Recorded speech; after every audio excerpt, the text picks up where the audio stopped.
चलिए मैं आपको बताता हूँ 7 ऐसे इंपॉर्टेंट डॉक्यूमेंट्स जो आपको कॉलेज स्टार्ट होने से पहले रेडी रखने हैं। हेलो गाइस, स्वागत है आप सभी का हमारे इस प्यारे से यूट्यूब चैनल स्टडीमेट पर। और आज मैं आपको बताने वाला हूँ ऐसे 7 इंपॉर्टेंट डॉक्यूमेंट्स जो आपको कॉलेज स्टार्ट होने से पहले रेडी रखने हैं, क्योंकि बाद में ज्यादा रश ना हो और गड़बड़ ना हो जाए। क्योंकि कम टाइम होता है, अगर आप रश करेंगे और कुछ ना कुछ गड़बड़ तो ऑफ कोर्स होगी और वो आपके एडमिशन में अफेक्ट करेगी। और जैसे ही एडमिशन स्टार्ट हो जाता है, सारी पब्लिक टेंशन में आ जाती है, स्ट्रेस में रहती है कि हमें ये डॉक्यूमेंट रेडी रखना है, तो सब यहाँ वहां होते हैं, गर्दी जमा हो जाती है और बहुत सारा टाइम वेस्ट हो जाता है। तो इससे अच्छा है कि आप पहले से ही डॉक्यूमेंट्स रेडी रखिए और एडमिशन के टाइम सिर्फ आपको सबमिट करने जाना है बस।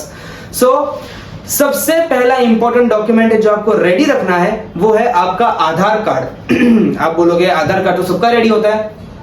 बहुत सारे लोग ऐसे हैं जिनका अपडेटेड आधार कार्ड रेडी नहीं है। अपडेटेड आधार कार्ड यानी कि लेटेस्ट आधार कार्ड, जिसमें आपका फोन नंबर हो, जिसमें आपका लेटेस्ट फोटो हो, आपकी लेटेस्ट इंफॉर्मेशन हो।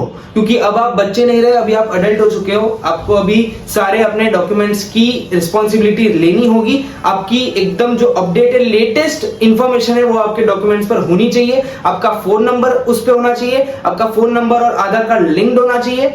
ये सारी जो अपडेटेड आधार कार्ड वाली जो चीजें हैं वो आपकी हो जानी चाहिए कॉलेज स्टार्ट होने से पहले। साथ ही अगर आप 18 प्लस हैं तो आपको पैन कार्ड भी बनवा लेना है। पैन कार्ड भी बहुत इंपॉर्टेंट है। क्यों इंपॉर्टेंट है वो मैं अभी वीडियो में आगे बताऊंगा। पैन कार्ड भी आपको बनवा लेना है अगर आप 18 प्लस है तो। प्लीज, पैन कार्ड बहुत इंपॉर्टेंट है। पैन कार्ड से बहुत सारी चीजें ईजी हो जाती है।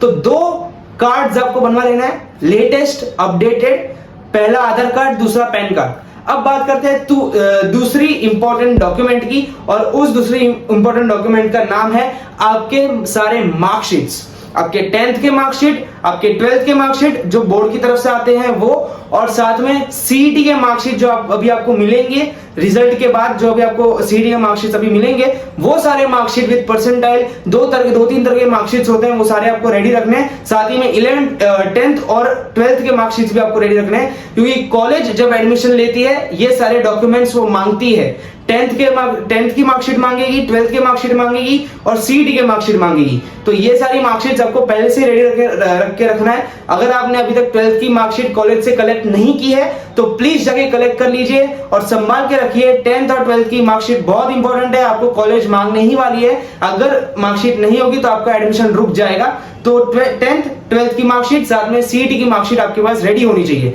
कॉलेज का एडमिशन स्टार्ट होने से पहले।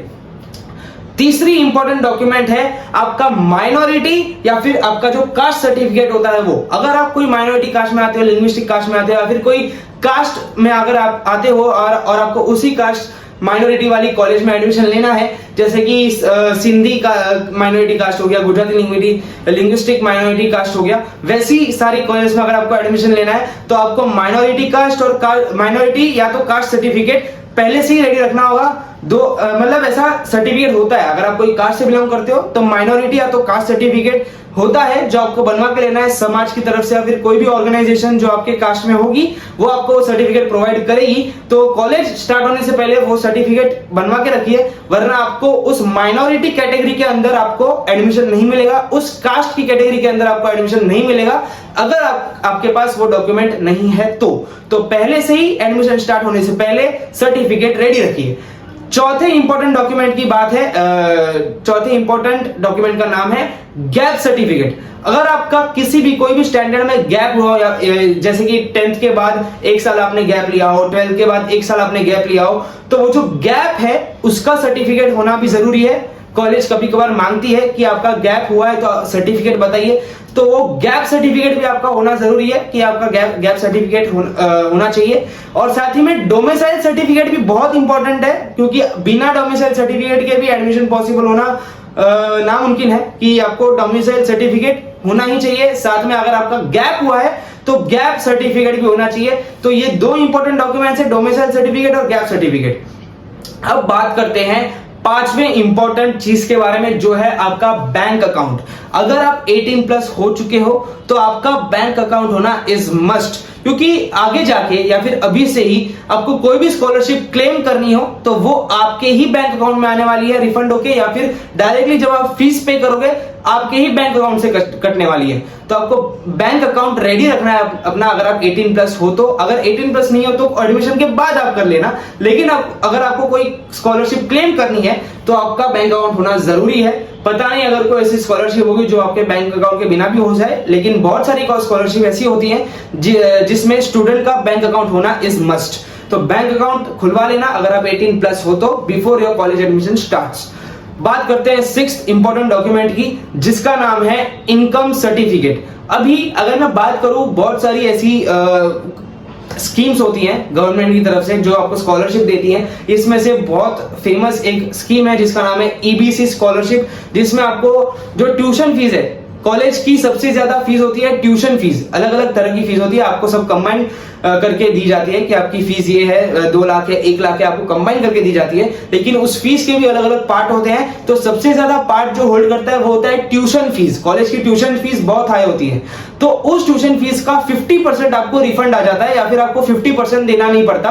कौन से स्कॉलरशिप में? ईबीसी स्कॉलरशिप में। अगर आप ईबीसी स्कॉलरशिप में आते हो, ईबीसी स्कॉलरशिप का क्या क्राइटेरिया है उसके लिए हम अलग एक वीडियो बनाएंगे, लेकिन ईबीसी स्कॉलरशिप में अगर आप आते हो तो आपको 50% ऑफ योर ट्यूशन फीस वापस मिलेगी, या फिर आपको देनी ही नहीं पड़ेगी। अगर आपको वो स्कॉलरशिप क्लेम करनी है तो आपको इनकम सर्टिफिकेट रेडी रखना होगा, और बहुत सारी, ऑलमोस्ट सारी स्कॉलरशिप में आपको इनकम सर्टिफिकेट लगेगा ही लगेगा। तो आपको इनकम सर्टिफिकेट बना के रखना है, और इनकम सर्टिफिकेट के लिए आपको पैन कार्ड, आधार कार्ड, बैंक अकाउंट ये सब होना जरूरी है, यानी कि स्कॉलरशिप के लिए जरूरी है। इनकम सर्टिफिकेट के लिए आपके पापा का जरूरी है वो सब। स्कॉलरशिप अगर आप ले रहे हो तो आपका बैंक अकाउंट, आपका पैन कार्ड, आपका आधार कार्ड, और साथ ही में आपका फोन नंबर, पैन कार्ड, आधार कार्ड, बैंक अकाउंट, ये सारे एक दूसरे के साथ लिंक्ड होने चाहिए, वो भी इंपॉर्टेंट है। अब बात करते हैं लास्ट डॉक्यूमेंट के बारे में, और उसका नाम है इलेक्शन कार्ड, जो एडमिशन से ज्यादा रिलेटेड नहीं है, लेकिन इलेक्शन कार्ड होगा तो आपकी एक आइडेंटिटी एक होगी, और एक एक्स्ट्रा हम लोग बोल सकते हैं एक प्रूफ ऑफ आइडेंटिटी हम मान सकते हैं इलेक्शन कार्ड के लिए। अगर आप 18 प्लस हो गए हो तो वो भी निकाल के रख देना। तो टोटल 7 इंपॉर्टेंट डॉक्यूमेंट्स के बारे में आज मैंने आपको इंफॉर्मेशन दी है, जो कि बहुत इंपॉर्टेंट है। बहुत लोगों को पता नहीं होता कि ये सारे डॉक्यूमेंट्स इंपॉर्टेंट है, और वो लोग बनाते ही नहीं है और बाद में बहुत पछताते हैं, क्योंकि बहुत ही कम टाइम होता है। कुछ लोगों की तो जो अपॉर्चुनिटी होती है, जैसे कि स्कॉलरशिप की डेट मिस हो जाती है, एडमिशन की डेट मिस हो जाती है, तो उनका 1 साल पूरा उनको वेट करना पड़ता है। बहुत सारी डेट्स होती है, जो इंपॉर्टेंट डेट्स होती है वो मिस हो जाती है, उनका नुकसान हो जाता है। और बहुत लोगों को ऐसा होता है कि जो ये डॉक्यूमेंट्स बनाते हैं कम टाइम की वजह से ज्यादा पैसा लेते हैं, तो उन्हें वो डॉक्यूमेंट्स बनाने के लिए अगर बहुत कम पैसे देने होते हैं, तो कम टाइम की वजह से वो बहुत ज्यादा पैसे देके वो डॉक्यूमेंट्स निकलवाते हैं। तो वो भी पैसों का भी लॉस होगा, साथ में टाइम का भी लॉस होगा, साथ में आपका भी नुकसान होगा। तो ये सारे डॉक्यूमेंट्स पहले ही बना लीजिए, बहुत इंपॉर्टेंट है, आगे जाके आपको बहुत ही ज्यादा हेल्प करेंगे। आई होप आपको ये वीडियो बहुत हेल्पफुल रहा होगा। मिलते हैं नेक्स्ट वीडियो में, तब तक के लिए गुड बाय, जय श्री कृष्ण, राधे राधे।